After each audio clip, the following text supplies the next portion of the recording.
ఆధ్వర్యంలో కాంగ్రెస్ పార్టీ 10 ఏళ్ల తర్వాత వచ్చి మంచి బడ్జెట్ ప్రవేశపెట్టిందని ఇక్కడ ప్రజలతో పాటు ప్రతిపక్ష నాయకులు కూడా అందరూ కూడా ఈ బడ్జెట్ను హర్షిస్తున్నారు. ఎందుకంటే మనం చూస్తున్నాము 2091 కోట్ల బడ్జెట్తో నిన్న మా బట్టి విక్రమార్క గారు అసెంబ్లీలో ప్రవేశపెట్టారు. అందులో 1,10 కోట్లు పేదల సంక్షేమానికి అదేవిధంగా వ్యవసాయానికి కేటాయించడం జరిగింది. అంటే మీరు అర్థం చేసుకోవాలి, ఒక 40% దాకా బడ్జెట్ ఆ రెండింటికే వాళ్ళు కేటాయించడం జరిగింది. అంటే మా బడ్జెట్ పేదల సంక్షేమం అందరికీ కూడా అందాలి, అదే దాంతోపాటు రైతులకు మేలు చేయాలి, రైతులకు వెన్నుదండుగా ఉండాలి ఈ కాంగ్రెస్ ప్రభుత్వం అనే ఆలోచనతో ఈ రెండు ప్రాధాన్యత తీసుకొని వీళ్లకు అంత బడ్జెట్ కేటాయించడం జరిగింది. అదేవిధంగా ప్రతి ఒక్కరికి కూడా మీరు చూస్తుంటుంది, ఆరోగ్యశ్రీకి 5 లక్షల నుంచి 10 లక్షలు ఆరోగ్య ట్రస్టుకు నిధులు కేటాయించడం జరిగింది. మరి అదేవిధంగా మన విద్యకు కానీ మన విద్య దాంట్లో మన ఎడ్యుకేషన్ అంటే మన మెడికల్ ఎడ్యుకేషన్కి ఎక్కువ ప్రాధాన్యత ఇచ్చారు అందులో.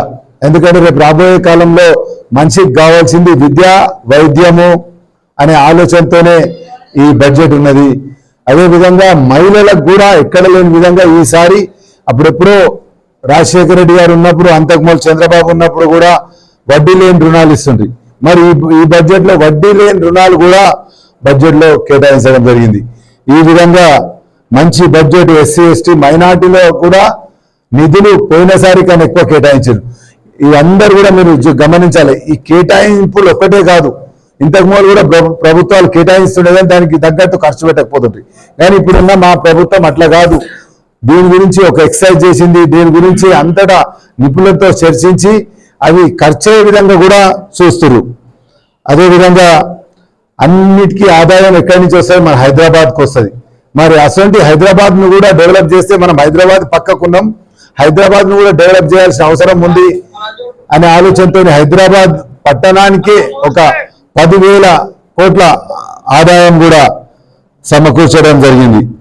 ఈ విధంగా ప్రతి ఒక్కరికి మంచి జరిగే విధంగా ఆదాయం కేటాయిస్తూ మళ్ళా మేము ఎలక్షన్స్ కన్నా మొదలు 6 గ్యారంటీలు ఇచ్చినాం. 6 గ్యారంటీలకు కూడా ఇళ్ళ నిధులు కేటాయించారు. అదేవిధంగా నిన్న ఇచ్చిన రుణమాఫీకి కూడా ఈ బడ్జెట్లో కేటాయింపు జరిగింది. అంటే అందరూ ఏమనుకుంటారు, 1,00,000 రూపాయలు ఇచ్చిర్రు ఇక తర్వాత వస్తాయో లేవో అని. అట్లా కాకుండా ప్రతి ఒక్కరికి 2 లక్షల దాకా రుణమాఫీ చేసే విధంగా కూడా బడ్జెట్లో కేటాయింపు జరిగింది. అందుకోసమే ఇవాళ మేము ఈనాడు పేపర్లో చూసినాం, కొన్ని పేపర్లలో న్యూస్లలో కూడా చూసినాం, వాళ్లకు విమర్శించడానికి తావు లేకుండా అక్కడున్న కమ్యూనిస్ట్ నాయకులు కూడా మంచి బడ్జెట్ ప్రవేశపెట్టారు. ఇటువంటి పేదల గురించి ఆలోచించే బడ్జెట్ అని 2 కమ్యూనిస్ట్ పార్టీలు కూడా ఈ బడ్జెట్ను హర్షించడము మాకు చాలా సంతోషం. అందుకోసమే ఇటువంటి కాంగ్రెస్ అంటేనే ఎప్పుడు కూడా పేదలకు, రైతులకు, మహిళలకు, మైనార్టీలకు అంటే సంపన్న వర్గ మన బీద వాళ్ళందరికీ కూడా మేలు చేసే విధంగా ఈ బడ్జెట్ ఉంటుంది. అందుకోసమే మేము అనేది ప్రతి ఒక్కరు కూడా ఇంత మంచి బడ్జెట్ను హర్షిస్తుంటే ఈ కొన్ని ప్రతిపక్షాలు కావాలని, ఎస్పెషల్లీ బీఆర్ఎస్ కానీ బీజేపీ కానీ ఆ 2 పార్టీలే ఈ బడ్జెట్ను విమర్శిస్తారు. ఎందుకంటే బీఆర్ఎస్ ఇన్ని రోజులు ఉన్నా కానీ ఎప్పుడు కూడా ఈ విధంగా విద్యకు, వైద్యానికి అదేవిధంగా వ్యవసాయానికి కూడా ఇంత బడ్జెట్ ఎప్పుడు కూడా కేటాయించలేదు. అందుకోసమే ఇంత మంచి బడ్జెట్ను ప్రవేశపెట్టిన మా బట్టి విక్రమార్క గారికి, కాంగ్రెస్ నాయకులకు అందరికి కూడా మీ ద్వారా మేము కృతజ్ఞత తెలియజేసుకుంటూ, ఇంకా రేపు రాబోయే కాలంలో కూడా మీరేమైనా మంచి సజెషన్స్ ఇస్తే, ఎందుకంటే మీకు కూడా తెలుసు బడ్జెట్లో కొన్ని ఏదైనా మర్చిపోయినా కానీ మళ్ళీ కూడా కేటాయించే విధంగా వాళ్ళు వెసులుబాటు కల్పించారు. ఇప్పుడు నిన్న మేము రాత్రి ఒక దగ్గర అనుకో దగ్గర ఒక పెద్ద నాయకుల దగ్గర కూకుంటే కూడా 1-2 చిన్నవి మర్చిపోతే అది మళ్ళీ కూడా అంటే మళ్ళీ కూడా యాడ్ చేసుకునే విధంగా కూడా ఇప్పుడున్న బడ్జెట్లో కేటాయించారట.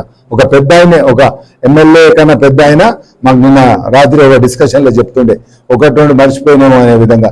అదేవిధంగా మేము ఇచ్చిన గ్యారంటీలు కూడా మీరు అందరు గమనిస్తారు.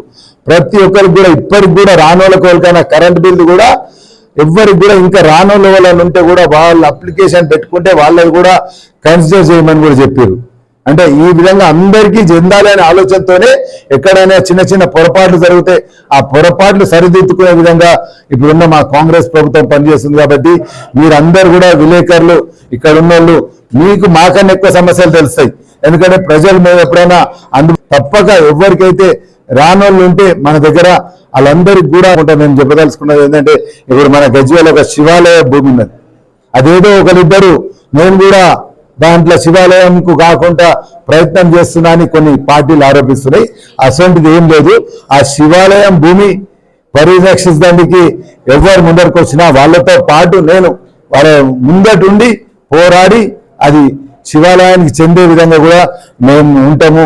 ఎప్పుడు కూడా మేము అసలు తప్పులు చేసే వాళ్లకు కూడా సహకరించలేదు. రాబోయే కాలంలో కూడా మేము సహకరించమని మీ ద్వారా తెలియజేసుకుంటాము. అదేవిధంగా ఇప్పుడు మాకన్నా మంచిగా అంటే అగ్రికల్చర్ కానీ అవన్నీ బడ్జెట్ మీద మా భూమన్న మాట్లాడవలసిందిగా కోరుతున్నాను. రుణమాఫీ కానీ మరియు రైతు బంధు కానీ 50,000 కోట్లు కేటాయించి ఈరోజు రైతులకు వినలేని సేవ చేసిన మన రేవంత్ రెడ్డి గారికి మనం పత్రికాముఖంగా ప్రత్యేక ధన్యవాదాలు తెలియజేస్తూ ఈరోజు సెంట్రల్ బడ్జెట్ ఏదైతే ఉందో మన తెలంగాణ రాష్ట్రానికి ఎంత అన్యాయం చేసిందో ఒకసారి గమనించినట్టయితే పక్క రాష్ట్రమైన ఆంధ్రప్రదేశ్కు 50,000 కోట్ల ప్యాకేజ్ ఇచ్చి మన రాష్ట్రం నుంచి 8 మంది బీజేపీ ఎంపీలుగా గెలిపించిన ప్రజలందరికీ కూడా తీరని అన్యాయం చేసిన బీజేపీ ఈరోజు తెలంగాణ రాష్ట్రానికి ఒక్క రూపాయి కూడా ఇవ్వకుండా ప్రత్యేక ప్యాకేజీలు కూడా ఇవ్వకుండా ఈరోజు అన్యాయం చేసిన సంగతి కూడా మనందరికీ తెలుసు. రాబో కాలంలో దీని మీద మొన్ననే అసెంబ్లీలో దేశంలో ఎక్కడ లేని విధంగా అసెంబ్లీలో ఒక తీర్మానం చేసి కూడా రేవంత్ రెడ్డి గారు నిరసన తెలియజేయడం జరిగింది. అలాగే పన్నుల రూపేణా చూసినట్టయితే మనము 100 రూపాయలు మన తెలంగాణ రాష్ట్రం నుంచి మనము సెంట్రల్ కు పంపించినట్టయితే మనకు వచ్చేది 40 నుంచి 50% మనకు ఇక్కడ డెవలప్మెంట్ కు పంపిస్తున్నారు. అదే యూపీ కానీ బీహార్ కానీ ఏపీ కానీ 100 రూపాయలు ట్యాక్స్ అక్కడ సెంట్రల్ కు చెల్లించినట్టయితే డబుల్ అమౌంట్ ఇంచుమించుగా 200% అక్కడ మన బడ్జెట్ లో కేటాయించడం జరిగింది. దీనికి ప్రత్యేకంగా మన బీజేపీ ఎంపీలు అందరూ కూడా పార్లమెంట్ లో కొట్లాడి దీనికి తెలంగాణకు సముచిత న్యాయం చేయాలని కోరుతున్నాం.